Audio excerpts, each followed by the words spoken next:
ಎಲ್ರಿಗೂ ನಮಸ್ಕಾರ. ಆತ್ಮೀಯ ಧ್ರುವತಾರ ಯೂಟ್ಯೂಬ್ ಚಾನಲ್ಗೆ ಸ್ವಾಗತ. ಸ್ನೇಹಿತರೆ, ನೀವು ಎಲ್ಲರೂ ಮದುವೆಗಳನ್ನ ಕೂಡ ನೋಡಿರ್ತೀರ. ಭಾರತ ವಿಷ್ಣುವರ್ಧನ್ ಆಗಿರ್ಬೋದು, ಅಥವಾ ಅಂಬರೀಶ್ ಸುಮಲತಾ ಆಗಿರ್ಬೋದು, ಅಥವಾ ರವಿಚಂದ್ರನ್ ಅವ್ರ ಮದುವೆ ಆಗಿರ್ಬೋದು, ಅಥವಾ ಶಿವರಾಜ್ಕುಮಾರ್ ಅವರ ಮದುವೆ ಆಗಿರ್ಬೋದು, ಎಲ್ಲರ ಮದುವೆ ಕೂಡ ತುಂಬಾ ಜನ ನೋಡಿರ್ತಾರೆ. ಆದ್ರೆ ಕರ್ನಾಟಕ ಜನ ತುಂಬಾ ಒಂದು ದೊಡ್ಡ ಮದುವೆನ ಮಿಸ್ ಮಾಡ್ಕೊಂಡಿದ್ದಾರೆ. ಆ ಮದುವೆ ಯಾವುದು ಅಂತಂದ್ರೆ ವರನಟ ಡಾಕ್ಟರ್ ರಾಜ್ಕುಮಾರ್ ಅವರು ಮತ್ತು ಪಾರ್ವತಮ್ಮ ರಾಜ್ಕುಮಾರ್ ಅವರ ಮದುವೆ. ಈ ಒಂದು ಮದುವೆ ದಿನ ಏನೆಲ್ಲ ಆಯಿತು, ಈ ಮದುವೆ ಯಾವ ತರ ಒಂದು ನಡೀತು ಅನ್ನೋದನ್ನೆಲ್ಲ ಈ ಒಂದು ವಿಡಿಯೋದಲ್ಲಿ ನಿಮಗೆ ಸಂಪೂರ್ಣವಾಗಿ ತಿಳಿಸ್ಕೊಡ್ತೀನಿ. ಮೊದಲು 1953 ಜೂನ್ 25 ಅಣ್ಣವರು ಮದುವೆ ಆಗಿದ್ದ ದಿನ.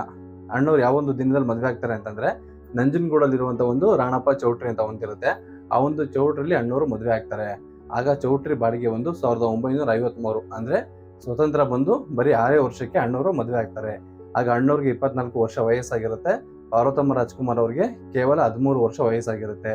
ಚೌಟ್ರಿ ಬಾಡಿಗೆ ಬಂದು 1953ರಲ್ಲಿ ಅಣ್ಣವ್ರು ಮದುವೆ ಆಗಿದ್ದ ಚೌಟ್ರಿ ಕೇವಲ 60 ರೂಪಾಯಿಗೆ ಅಣ್ಣವರು ಆ ಒಂದು ಚೌಟ್ರಿನ ತಗೊಂಡಿರ್ತಾರೆ. ಅಂದ್ರೆ ಒಂದು ದಿನಕ್ಕೆ 60 ರೂಪಾಯಿ ಆ ಚೌಟ್ರಿದು ಬಾಡಿಗೆ ಇರುತ್ತೆ. ಅಣ್ಣವ್ರಿಗೆ ಮದುವೆಗೆ ಒಂದು ಕಲೆಕ್ಟ್ ಆಗಿರುತ್ತಲ್ಲ ಮುಗಿ, ಈಗೆಲ್ಲ ಚಿನ್ನದ ಸರ ಅಥವಾ 1 ಲಕ್ಷ 2 ಲಕ್ಷ 5 ಲಕ್ಷ ಡೈಮಂಡ್ ಎಲ್ಲ ಒಂದು ಮುಗಿ ಅಂತ ಹಾಕ್ತಾರೆ, ಮದುವೆಗೆ ಬರೋರು ಗಿಫ್ಟ್ ಅಂತ ಕೊಡ್ತಾರೆ.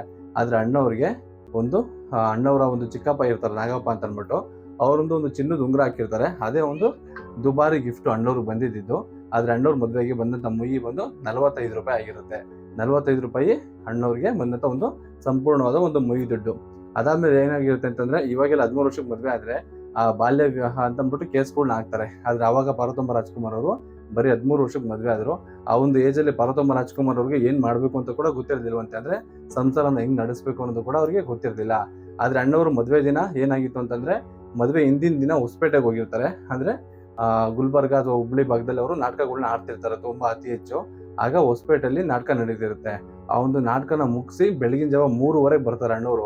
3:15 ಬಂದು ತರಾತುರಿಯಲ್ಲಿ ಮದುವೆಲಿ ನಿಂತ್ಕೋತಾರೆ. ಆಗ ಎಲ್ಲ ನೋಡಿ ಅಣ್ಣವ್ರಿಗೆ ಹೇಳಿದ್ರಂತೆ, ಮುಕ್ತಲ್ಲಿ ಹಾಕಿರೋ ಮೇಕಪ್ ಹಂಗೆ ಇದೆ, ಅದನ್ನೆಲ್ಲ ಸ್ವಲ್ಪ ತೊಳ್ಕೊಂಡ್ ಬಾ ಅಂತ ಅಂದ್ಬಿಟ್ಟು. ಆಗ ಅಣ್ಣವ್ರೆಲ್ಲ ತೊಳ್ಕೊಂಡು ಬರ್ತಾರೆ. 3:15ಗೆ ಬಂದು ಅಣ್ಣವ್ರ ಮದುವೆ ಒಂದು 11 ಗಂಟೆ ಅಷ್ಟರಲ್ಲಿ ಅಣ್ಣವ್ರದೊಂದು ಮದುವೆ ನಡೆದಿರುತ್ತೆ. ಅಣ್ಣವ್ರ ಮದುವೆ ಇನ್ವಿಟೇಷನ್ ಅಲ್ಲಿ ಅಣ್ಣವ್ರ ತಂದೆ ಹೆಸರಿರಲ್ಲ. ಯಾಕಂದ್ರೆ ಅಣ್ಣವ್ರ ತಂದೆ 1952ರಲ್ಲಿ ತೀರ್ಕೊಂಡಿರ್ತಾರೆ. ಅವ್ರ ತಂದೆ ತೀರ್ಕೊಂಡ್ಮೇಲೆ ಆ ಒಂದು ಕುಟುಂಬಕ್ಕೆ ಆಧಾರವಾಗಿರ್ಬೇಕು ಅಂತ ಅಂದ್ಬಿಟ್ಟೆ ಪಾರ್ವತಮ್ಮ ರಾಜ್ಕುಮಾರ್ ಅವ್ರನ್ನ ಮದುವೆ ಆಗ್ತಾರೆ ಅಣ್ಣವರು. ಇಲ್ಲಿ ಇನ್ನೊಂದು ವಿಷಯ ಏನು ಅಂತಂದ್ರೆ, ಪಾರ್ವತಮ್ಮ ರಾಜ್ಕುಮಾರ್ ಅವರು ಮತ್ತು ಅಣ್ಣವರು ಸಿಕ್ಕಾಪಟ್ಟೆ ಅನ್ಯೋನ್ಯವಾಗಿದ್ರು. ಅಂದ್ರೆ ಪಾರ್ವತಮ್ಮ ರಾಜ್ಕುಮಾರ್ ಅವರು ಹುಟ್ಟಿದಾಗ ಒಂದು ತೊಟ್ಲಲ್ಲಿ ಮಗು ಇತ್ತಲ್ವಾ, ಅವಾಗ್ಲೇನೆ ಅಣ್ಣವ್ರ ತಂದೆ ಪುಟ್ಟಸ್ವಾಮಯ್ಯ ಏನಿದ್ರು, ಅವರು ಪಾರ್ವತಮ್ಮ ರಾಜ್ಕುಮಾರ್ ಅವರ ತಂದೆ ಹತ್ರ ಭಾಷೆ ತಗೊಂಡಿದ್ರಂತೆ, ಒಂದು ನಾಲ್ಕಾಣಿ ಕೊಟ್ಬಿಟ್ಟು, ಈ ಮಗು ನಮ್ಮನೆ ಸೊಸೆ ಆಗ್ಬೇಕು ಅಂತ ಅಂದ್ಬಿಟ್ಟು. ಆಗ ಅಣ್ಣವ್ರಿಗೆ 11 ವರ್ಷ ವಯಸ್ಸಿತ್ತಂತೆ. ಆಗ ಅಣ್ಣವರು ಹೇಳ್ತಿದ್ರಂತೆ, ಇಷ್ಟು ಕಪ್ಪುಗಿರೋ ಹುಡುಗಿ ನಾನ್ ಮದುವೆ ಆಗಲ್ಲ ಅಂತ ಅಂದ್ಬಿಟ್ಟು ಅಲ್ಲಿಂದ ಓಡೋಗ್ಬಿಟ್ಟಿದ್ರಂತೆ. ಯಾಕೆಂದ್ರೆ ಅಣ್ಣವರು ತುಂಬಾ ಕಲ್ಲರ್ ಇದ್ರು.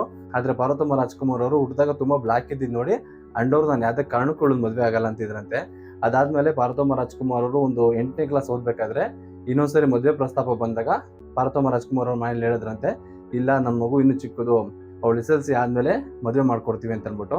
ಆದ್ರೆ ಅಣ್ಣವರು ಒಂದು 23ನೇ ವಯಸ್ಸಿದ್ದಾಗ ಪಾರ್ವತಮ್ಮ ರಾಜ್ಕುಮಾರ್ ಅವರು ತಂದೆ ಬಂದು ಮಾತಾಡ್ತಾರಂತೆ. ಯಾಕೆಂದ್ರೆ ಅಣ್ಣವರ ತಂದೆ ತೀರ್ಕೊಂಡಿರ್ತಾರೆ. ಆ ಒಂದು ಕುಟುಂಬಕ್ಕೆ ಆಧಾರವಾಗಿ ನಿಲ್ಬೇಕು ಅಂತ ಅಂದ್ಬಿಟ್ಟು ಅವರ ತಾಯಿ ಹತ್ರ ಮಾತಾಡಿ ಪಾರ್ವತಮ್ಮ ರಾಜ್ಕುಮಾರ್ ಅವರು ಒಂದು 9ನೇ ಕ್ಲಾಸ್ 10ನೇ ಕ್ಲಾಸ್ ಹೋಗೋಂಥ ಟೈಮಲ್ಲೇನೆ ಅವ್ರಿಗೆ ಮನೆ ಜವಾಬ್ದಾರಿ ಬರಬೇಕು ಅಂತ ಅಂದ್ಬಿಟ್ಟು ಪಾರ್ವತಮ್ಮ ರಾಜ್ಕುಮಾರ್ ಅವ್ರಿಗೆ ಒಂದು ಅಣ್ಣವ್ರನ್ನ ಕೊಟ್ಟು ಮದುವೆ ಕೂಡ ಮಾಡ್ಬಿಡ್ತಾರೆ.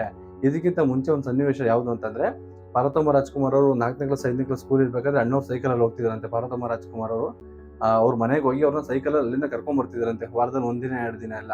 ಅವಾಗ ಅಣ್ಣವ್ರು ಬರ್ತಾ ಅವ್ರಿಗೆ ರೋಡಲ್ಲಿ ಒಂದಷ್ಟು ತಿಂಡಿಗಳನ್ನ ಕೊಡಿಸ್ಕೊಂಡು ಸೈಕಲಲ್ಲಿ ತುಳ್ಕೊಂಡು ಮನೆ ಕರ್ಕೊಂಡ್ ಬರ್ತಿದ್ರಂತೆ. ಆಗ್ಲೇ ಅಣ್ಣವ್ರಿಗೆ ಸಿಕ್ಕಾಪಟ್ಟೆ ಪ್ರೀತಿ ಇತ್ತಂತೆ ಪಾರ್ವತಮ್ಮ ರಾಜ್ಕುಮಾರ್ ಅವ್ರ ಮೇಲೆ.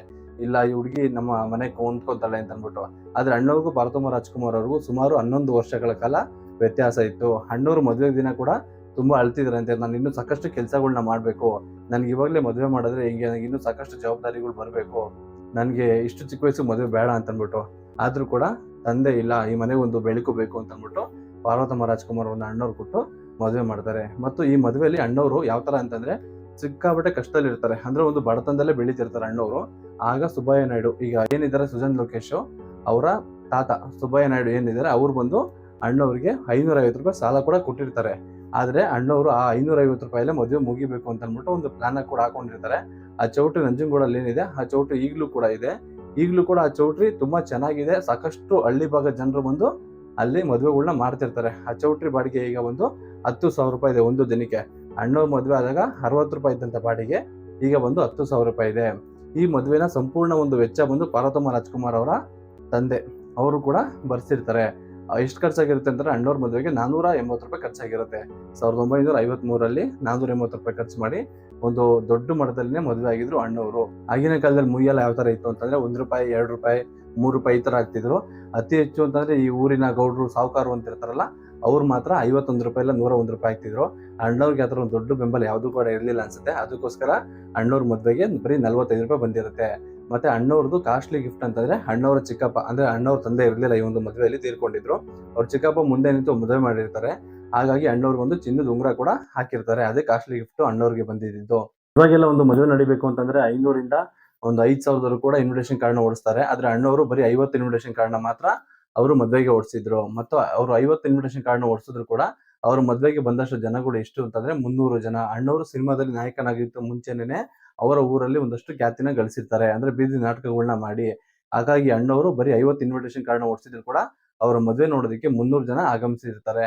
ಈ ಮದುವೆ ತುಂಬಾ ಅದ್ದೂರಿಯಾಗಿ ನಡೆಯುತ್ತೆ. ಅಂದ್ರೆ 1953ರಲ್ಲಿ ಅಣ್ಣವರು ಒಂದು ಚೌಟ್ರಿಲಿ ಮದುವೆ ಆಗಿರ್ತಾರೆ, ಒಂದು ಛತ್ರದಲ್ಲಿ ಮದುವೆ ಆಗಿರ್ತಾರೆ. ಹಾಗಾಗಿ ಅಣ್ಣವ್ರಿಗೆ ಬೀದಿ ನಾಟಕದಲ್ಲಿ ಅತಿ ಹೆಚ್ಚು ಹೆಸರು ಕೂಡ ಬಂದಿತ್ತು. ಆದ್ರೆ ಅವರ ದುಡಿಮೆ ಅಷ್ಟಕ್ಕಷ್ಟೇ ಇತ್ತು.